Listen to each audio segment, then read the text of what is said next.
בואו נחבר רגע את הצינור הישן שוב. שמנו פה ברז לבדיקה, ותראו מה זה. חור, אפילו עם המכשיר האקוסטי, הוא היה כזה שקט פה, הוא לא ממש פרץ. אבל הבן אדם אין איתום בבית, ואולי לטובה. ככה לא הצטברו עוד נזקים במבנה. ישר איך שהתחילה הנזילה,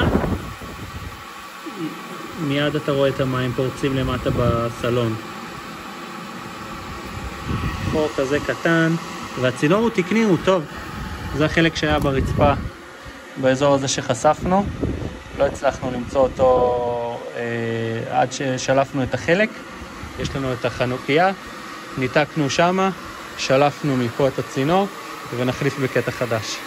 נעשה בדיקת לחץ עם השעון לחץ שהמערכת עצמה מחזיקה מים. יבוא רצף, תסגור פה את הרצפה. זהו, אנחנו סיימנו. מחממים בינתיים את הצינור החדש, אני אוכל לאשר אותו, שהוא יהיה רך, קל יותר להכניס אותו ככה.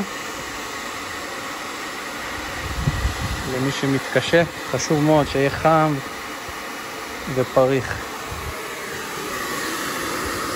יש לנו סבלנות, אחר כך זה יהיה צ'יק צ'ק, קלי קלות.